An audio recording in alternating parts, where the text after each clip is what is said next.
not going to delay this any longer. I'm going to introduce our two lovely speakers for this evening. Abigail Wilkinson is the programs manager at the James Wilson Institute in Washington, D.C. Previously, she was the higher education programs coordinator at the Cardinal Newman Society. She graduated from Christendom, having studied history and classics in 2017. Monica Burke is a research assistant in the DeVos Center for Religion and Civil Society at the Heritage Foundation. She specializes in life, marriage, and religious liberty issues. Many of her articles can be found online at the Daily Signal. Without further ado, Monica's going to come up first. Thank you all.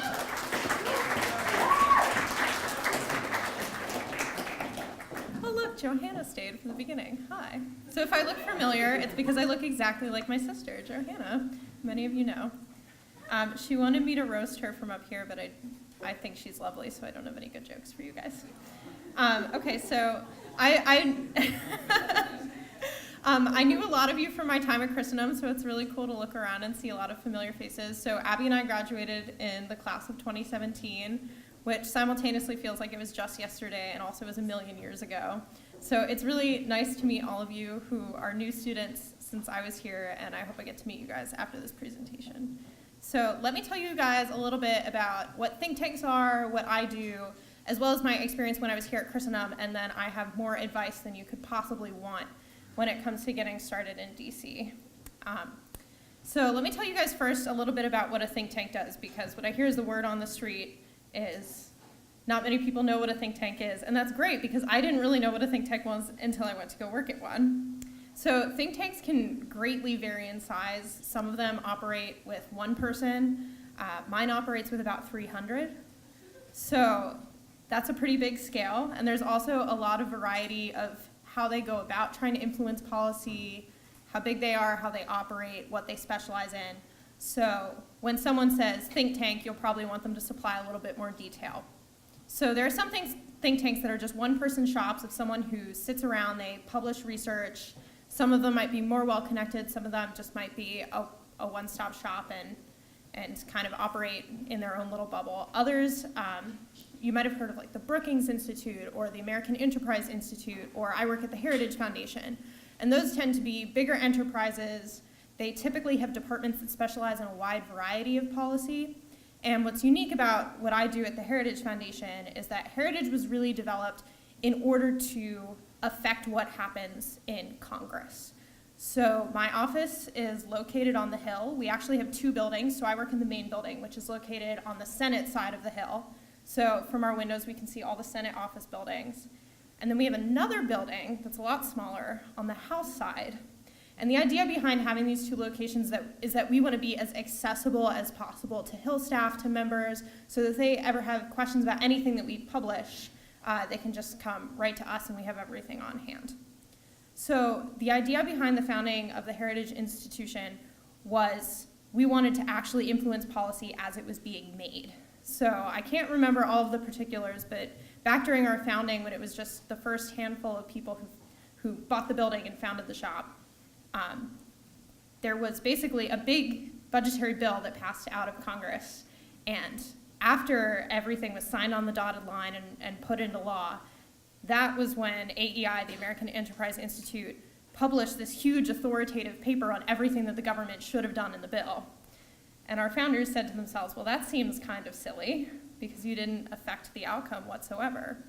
And so the Heritage Foundation was born. And so, like I said, we're a shop of about 300 people. We span a whole host of issues. So depending what floor you're on, if you're on the 4th floor, it's all foreign policy. Every country, every region in the world you can imagine, we have someone who's an expert on it. I work in the Institute for Family, Community, and Opportunity, which houses a number of different shops that specialize in different areas of policy. So we have one shop that focuses on domestic policy. They do healthcare and welfare policy. Another does just education policy. I work in the DeVos Center, and I always say that we have the issues that Congress doesn't want to touch with a 10-foot pole, which is to say, so we cover life issues, both beginning and end of life, so abortion, physician-assisted suicide, and euthanasia. We also cover marriage, so some of you might be taking class with Dr. Ryan Anderson. I work with him. His sort of claim to fame is he was very vocal during the marriage debates, and that's still a part of what we do, but the conversation has shifted somewhat as the policy has shifted. And that kind of leads into religious liberty issues, which increasingly has become LGBT issues. So I'm happy to talk more about that if anyone's interested in what kind of policy I specialize in. It's definitely very interesting, and if any of you are thinking about going into policy, even if social issues are not going to be your area of expertise, we find that issues pop up in all kinds of crazy legislation. So when Congress was, coming up with bills dealing with funding at the border, we had an incident where there was potentially going to be religious liberty implications of carving out the religious freedom restoration. This is more detailed than any of you signed up for.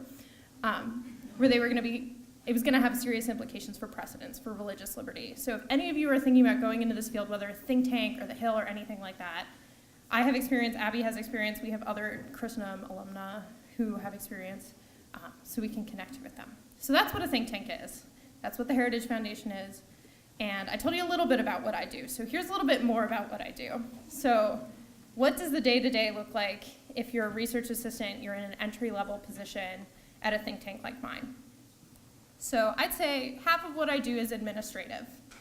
So I'll talk more about my experience here at Christendom in a little bit, but I worked in the student life office for about a year, and it was some of the best practice I could have had for the administrative stuff that I do now. So I learned how to work in Outlook and learned how to use calendars and paying attention to detail, and it might not sound glamorous, but it is so essential to making sure that any institution operates smoothly, that it functions well, and that you're able to actually achieve your mission. And then the other half of what I do, which is my favorite part of what I do, is assist with research. And that can depend based on what the policy needs are at the time. So sometimes it looks like helping to co-author a paper that we're going to publish. Sometimes it's helping to co-author a white pager that the only people who look at it are the policy specialists on the Hill, but it really shapes the conversation around a given bill or a policy issue that we're thinking about. Drafting coalition letters. I had an opportunity because Ryan at the time was working on a book. I had the very unglamorous job of proofreading it. So if you find any typos in his last book, it's my fault. Don't blame him. So I've found that to be an incredibly rewarding part of the job and one of the most immediate ways that I've been able to apply my degree from Christendom. So I was a philosophy major, and I have found that a lot of people in policy, they get really fixated on the details. And the details are really, really important because a change in a phrase can completely change how a bill affects people. But sometimes they don't see the big picture. And so just the other day, I was going through something that was, somebody had a policy idea and it hadn't really been thought about before, and so it was way in its early initial phases. And as I'm reading through this document, I was like, well, the philosophy major in me wants to know what problem this initiative actually solves.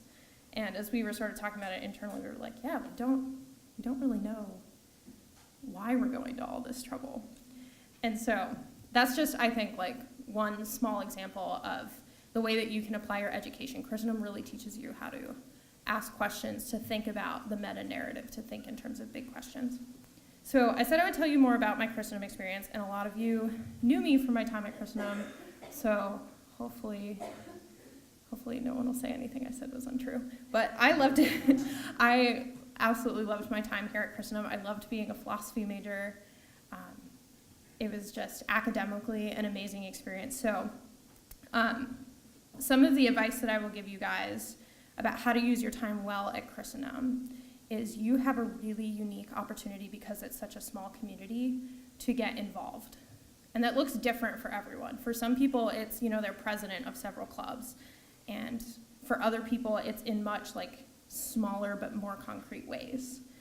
For my part, I worked for Student Life for a while. I was a resident assistant. I loved that. I was in the Chester Bellocq Debate Society, which, even if you're not a member, Ben's looking at me, I would really encourage you guys to go, because I have had to do a number of radio interviews and television interviews, and they did training for me to learn how to do those things properly. There's a way that you talk and how you time your answers, but it was the Chester Bellot Debate Society that taught me like how to think on my feet and speak in like an articulate way on the fly. So go to the debates. That's like a once in a lifetime opportunity you guys have. And then I was also a member of the Cincinnatus League, which was the political science club. So you guys have so many opportunities to either take leadership roles and build out your resume, but even just to have concrete experiences of working on a team, of contributing to a broader community, that when you're in a job interview and someone, like I interview interns now, and I ask them, how do you work on a team? What do you do when there's a conflict? And you guys will have answers because you guys didn't just, go to class and then retreat to your dorm and, only know 4 or 5 people on campus and maybe one professor. You guys know a ton of people and have so many unique experiences that I think once you start thinking in terms of, how can I explain this in a way that does relate to my professional experience, it's really awesome that you guys can get involved. My second piece of advice while you're here is to take full advantage of the academics and the professors, and I'm sure Abby will have more to say about this because I know both of us just learned so much from the professors. They're excellent mentors. So the way that I got involved in public policy was largely due in part to the example of some students that went before me and the help of Dr. Bursnack. So Abby and I have laughed about this before because 2 of the girls that I live with now, or one of them has since moved away, one of them had my job and one of them had Abby's job, and we saw what they were doing. We were like, this is so cool. They're using their Christendom academic experience of all the things that they learned in the classroom, and they took it to DC and went about making a difference, and we said, we want to do that. And I had no idea how to do that. And so I initially went to Dr. Bursnack, and I was like, well, your job seemed pretty cool, but I don't actually, know how to make myself qualified for that job. And he just gave me like a list of places that I should consider interning. And so I interned in DC for my senator from Pennsylvania, Pat Toomey. And it was a really awesome experience. I learned a ton just on the fly about how Congress works. It was really awesome. I had another internship the subsequent summer, and then that led to my full-time job. So I think if you guys take advantage of the academics and talk to your professors, I mean, they've been mentors not just in my personal life, but my professional life. You have a lot to learn from them also just by their example. We are incredibly blessed here. So cultivate those relationships. They also open professional doors. So I think that's kind of how you can use your time well. But the third piece of advice, and this is where it's going to get a little long, and I'm keeping an eye on the time, so I use it well. Use this time to do your research about how to cultivate really good professional skills. Treat this as though it were another class or it were your thesis. I think I know how busy you are because I was so busy when I was here at Christendom, especially the seniors in the room. I know that you guys are like rushing to have every moment together, and that's really good, and you should absolutely invest in that time. But you guys are all just like a couple Google searches away from having a leg up on a lot of other people. So as I mentioned, both Abby and I now are in a position where we're hiring interns. And you would be surprised just the basic faux pas that I encounter all the time of somebody sent me an email and it was clear that they hadn't proofread it because it was riddled with spelling errors and incorrect verb tenses. And they had gone to a liberal arts institution. They should have known better. So just basic things like spell checking, know how to use a person's time well and be sensitive to that. If you guys aren't on LinkedIn, like get on LinkedIn, if only because they email you articles about professional development. For the women in the room, there's a website that I really recommend. It's called Career Contessa. And it sounds silly, but they have an article on like every professional question you could possibly have. So if you take some time and just do a little bit of research before you email someone or you have questions about an internship or you want to make an inquiry, and just type it into Google, ask, how do I do this? And people have written out templates for you, and you can sort of cross-check your work against theirs. The other thing I want to encourage you to do on that note is, like I said, treat it like it's another class, treat it like it's your thesis, which means that sometimes if you want to do the thing well, you need to put yourself out there. And this is one of the hardest things to do because it is not pleasant a lot of the time. So that means that a lot of what we say in DC is personnel is policy. And it basically means like you tend to trust people that you know. So one of the best things that you can do is get to know people. And you can do that in a way that's not utilitarian at all, that's just completely genuine. So reach out to people, set up meetings with people who are working in your field, or like you don't know if you want to be a lawyer, so go to the career development office, ask them to contact an alumnus who's a lawyer, and they can tell you what it's like to be a lawyer. And do a little bit of research beforehand of like, how long should I expect this coffee to last? What's etiquette? Do I pay for them? Questions like that, if you just do 15 minutes of research beforehand, you're gonna come across as much more professional, much more prepared. And I would say just the spirit of like wonder and love of learning that I know the professors work so hard to instill in you here at Christendom, apply that to your professional life. Chances are, if you're just trying to get your first entry-level job, you're not gonna know everything, and you're also not necessarily gonna know where you want to end up, because the entry-level job, like I'm in an entry-level job, this is not the end-all be-all of my career. I'm literally at the beginning. And so what does that look like for me? So now I'm planning on attending graduate school, so what did I do before that? I wasn't 100% sure what program I wanted to be in, what discipline I wanted to do.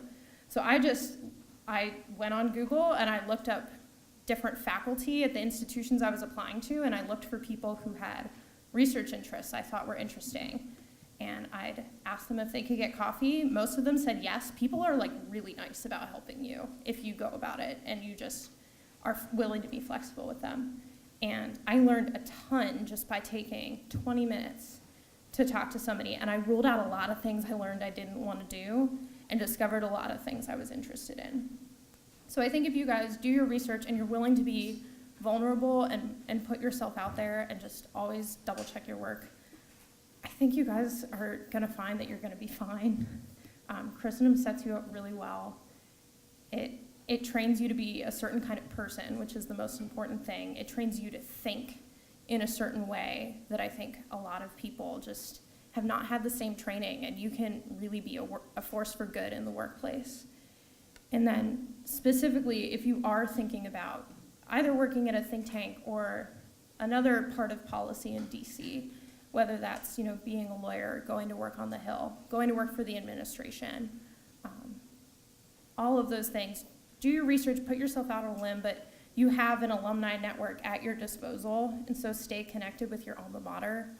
And my last bit of advice is I'd really encourage each of you to just try and cultivate a spirit of gratitude. I think that shows in your professional endeavors. I think people notice it and respond to it because you're there for the love of what you do, and if you genuinely care about the people that you work with and you're grateful for the opportunities they give you, I mean that's something that's not only good in and of itself, but I think serves you well in the workplace, but especially when it comes to when you look back at your time on Christendom, I'm grateful beyond words for the experience that I had here. We just had our first alumni giving day this past year, and it was a really huge success, and I was super honored to be able to be a part of it because it was just a small way of telling Christendom, like, thank you so much for everything you gave me, and I want other students to be able to experience everything that I experienced. So if you're in a position to give financially to the college, it doesn't have to be much. If you guys, right out of college, you'll probably be in entry-level jobs and eat a lot of peanut butter sandwiches, and that's totally normal. But if any of you have been to Father Fasano's Lenten giving lecture, he says, everyone can give. We can't all give much, but everyone can give. So if you guys have the opportunity, I think, express gratitude to Christendom, stay connected with Christendom because the alumni network is amazing and everyone's super helpful. And keep learning, keep applying your research skills. I think everything you learned here will serve you well. So yeah, that's all I have for you guys. I'll let Abby say some more.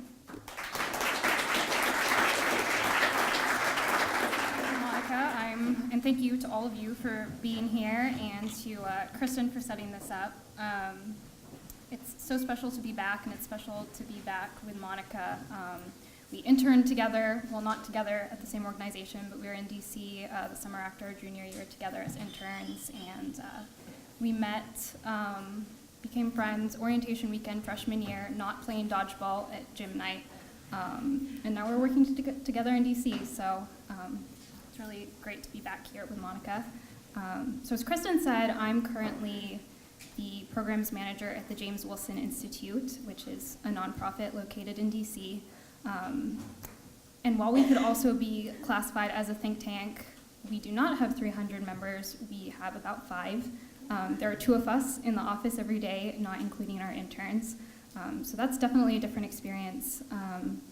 But it has really allowed me to be involved, hands-on in a lot of projects I didn't anticipate that I would ever work on. It's led to a lot of responsibility that has been really empowering in my professional career. But about the James Wilson Institute first, while the Heritage Foundation really seeks to influence things in Washington on a legislative level, the James Wilson Institute is more affecting the judiciary in our government. So it was founded in 2013. We're still a new and growing organization, and it was founded to promote the teachings of a philosophy professor who was at Amherst College in Massachusetts, Professor Hadley Arkus. And he's a pretty noted public intellectual in philosophical and legal circles.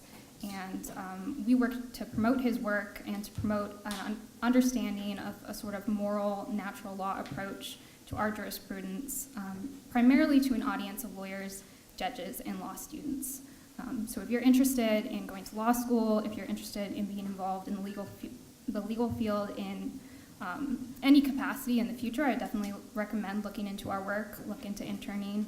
It's a great experience. I have interviewed so many interns this week, so I can definitely speak to things to do and not to do when applying to internships as well. What do I do at JWI? Kind of everything. There is no typical day. There are 2 of us in the office. We both do everything that needs to be done in running a nonprofit organization. So I'm in charge of fundraising, which scares a lot of people when they think about what's entailed in fundraising. I know it scared me at first. It's not just asking people for money. That sounds scary. It's more about being able to communicate an idea and a vision to other people in a way that makes them as excited about it as you are.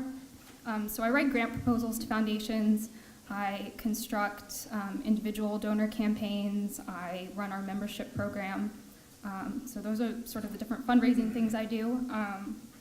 I also coordinate events for the Institute. We have biannual seminars that have federal judges and legal scholars come to them, so those are pretty exciting. I've had breakfast with people on the shortlist for the Supreme Court, which is not something everyone can say they've done. But I also do a lot of mundane things, like I've run across DC in snowstorms to buy stamps.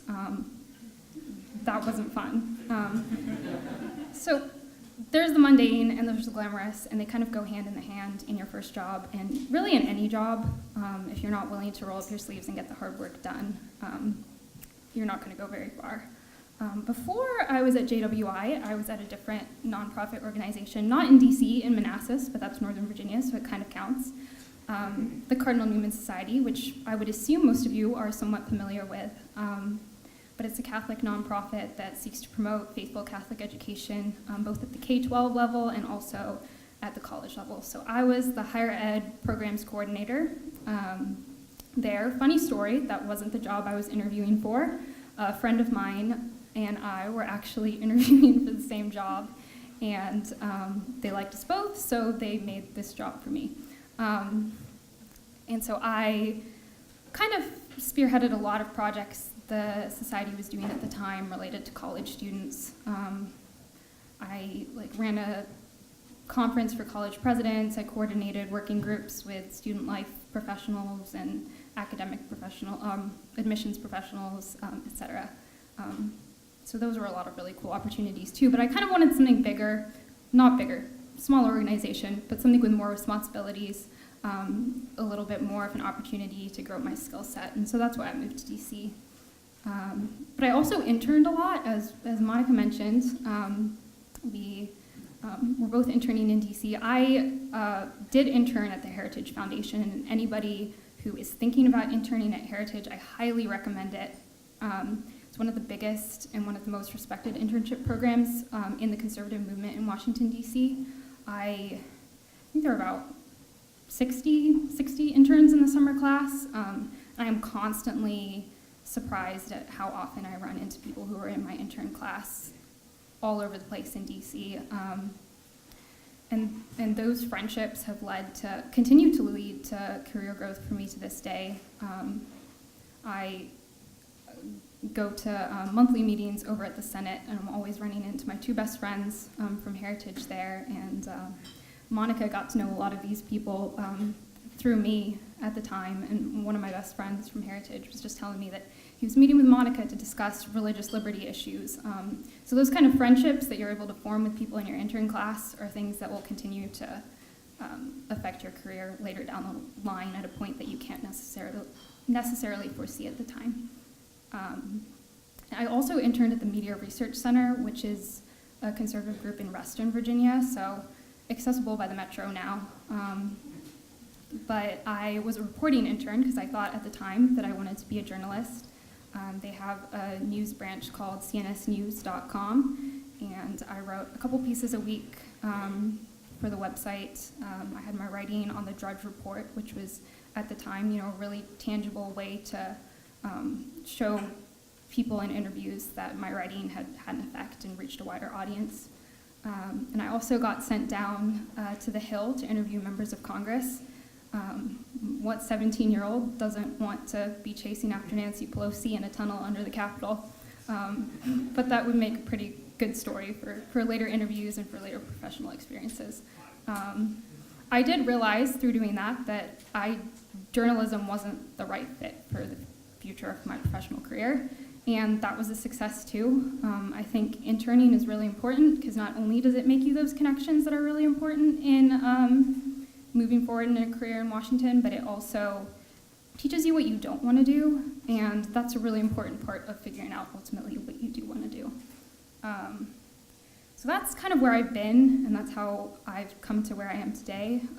So now I'll try and give you guys a little bit of advice. I think I've graduated long enough ago that I am somewhat established in the world, but also recently enough that I remember what it feels like to be where you guys are, and it feels scary sometimes, and being a new graduate isn't always easy, and I wish someone had told me that at the time, but like Monica said, you guys are gonna be fine. Like, it's the education that you've had here and the relationships that you have with each other and with Christendom alumni and with your professors really do set you up for success in the professional world.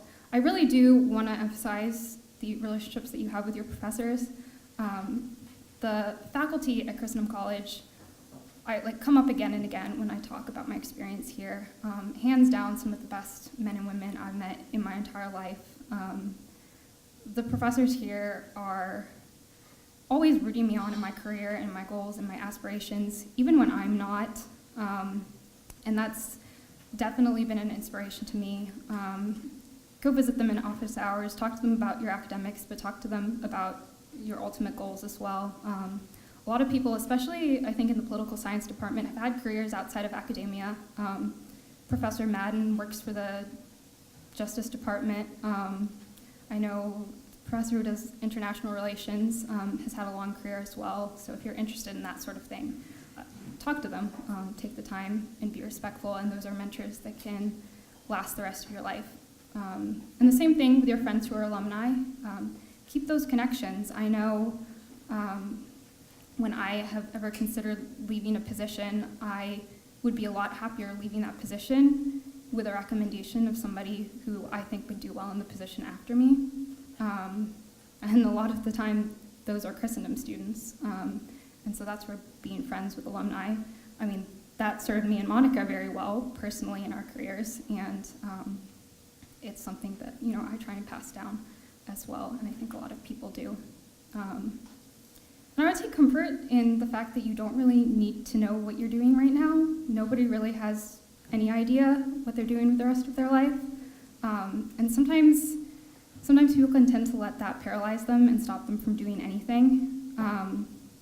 And you just need to go out and you need to have experiences and you need to gain skills, because only by having experiences do other experiences really come your way.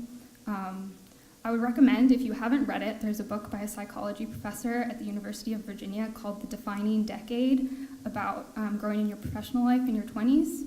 And she talks about something called identity capital and how that's what you need to build as a 20-something in the professional world, and how you just can't be afraid of having experiences and getting a job that's going to expose you to the most new ideas, that's going to get you out of your comfort zone, that's going to introduce you to new people. Because it's only by taking steps like that that you really end up being able to do what the end goal is. And kind of in the same vein, don't let yourself stagnate. Even if you're in your job that you like, you always need to be working on your skill set.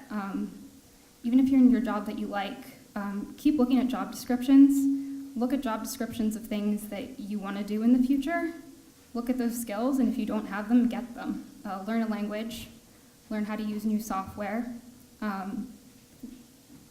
Do the things that will set your future self up for success. On a more practical application level, I have interviewed so many interns in the past couple weeks. I was almost late to this because I was interviewing potential interns for the summer. And there are just a couple things that people told me all the time when I was applying to internships. My mom told me, people here told me, and as do's and don'ts. And it's one thing when you hear them, and now interviewing and hiring interns myself, there are things where if I see in an application, I automatically don't finish reading it, or I don't interview the person, or I discount someone 2 minutes into the interview. And I don't think that registered to me as a student applying to internships, but it definitely does now. First of all, do your research.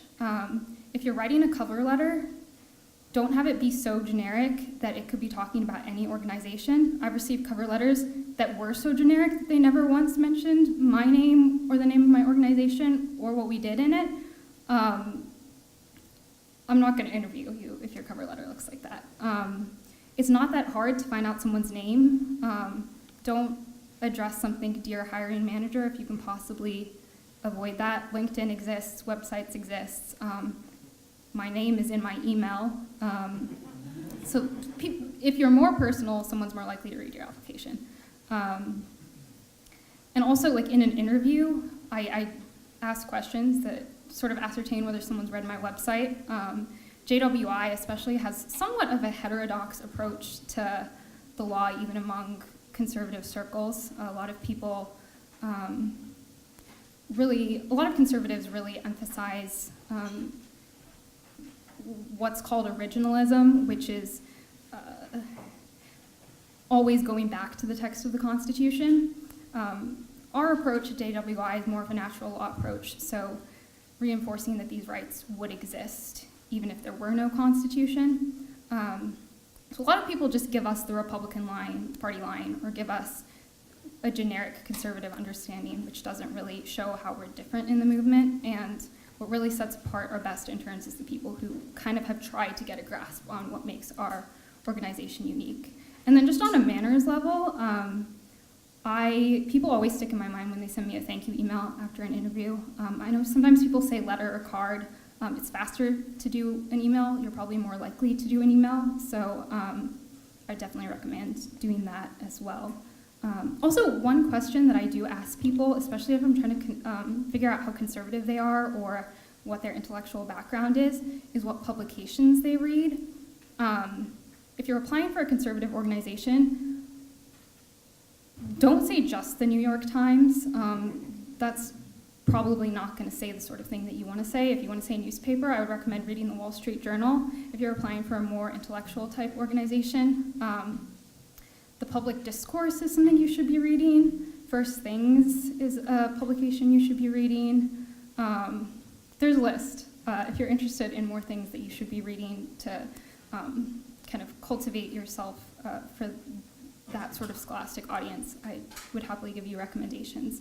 But you can also look, if you're looking at a think tank, see where the scholars have been published previously, and those are likely publications that you should be adding to your reading list regularly. All right, I'm doing okay on time. Also get into the city more. You guys are only an hour and a half out. There are so many free conferences, free workshops, networking events, all sorts of evening lectures, and it feels far, but it's not that far, and that can just be such an invaluable way of connecting with alumni. Monica and I are at so many of these things, and with potential employers, with people you've hopefully interned with in the past, and just set yourself up to not be totally diving into a new world after you graduate. Also, DC has so many cultural opportunities, and I say that because a lot of times in Washington, we find ourselves making small talk about the same things that we do every day for a living, and that's not always the best option, especially when you're talking with people who disagree wildly from you. If I'm talking to my cousin who works for Bernie Sanders in a work context, it's probably better to be talking about the symphony that I went to over the weekend than about the Kavanaugh hearings. And just cultivating those interests. Museums are free. The symphony can be $15. Gives you something to talk about in professional settings that is interesting, that your boss will be interested in, and that will make you look well-rounded and broad-minded. And a lot of people I think that there's stereotype can kind of be promulgated that Washington is a place full of sort of selfish robots and corruption and people who are only out for themselves. And while those people exist, and those people exist in any city, in any place, DC has so many people who just care a lot about making the world a better place, and they may have some pretty interesting ideas of the best way to go about doing that, but some of the best people I've ever met, the people who care most about other people, have been in Washington, so don't be scared off by some of the things the depictions you might see in the media. And then finally, I think my ultimate piece of advice is that all of this is well and good, but ultimately you have to be keeping your identity rooted in Christ, because there are so many people who are just climbing the career ladder in Washington, and that's good, and you have to have that healthy sense of ambition, or you're not going to be moving forward in your career. But at the end of the day, if you're calculating your value solely off of the things you've accomplished, off of the title on your LinkedIn account, off of how many LinkedIn connections you have, or how many people you talk to at a networking event, you're not going to be happy, and it's never going to be good enough. And that is something that the reason I came to Christendom is probably foremost because when I visited for the first time when I was 14, I was so impressed at the way everything here, from meals to classes to friendships, were constructed in a way to most authentically live a Christian life. And that is something that you should absolutely be bringing to your experience in Washington, because Washington sorely needs that and needs you to be that person. So yeah, that's most of what I have. If you guys have questions, we would be glad to answer them.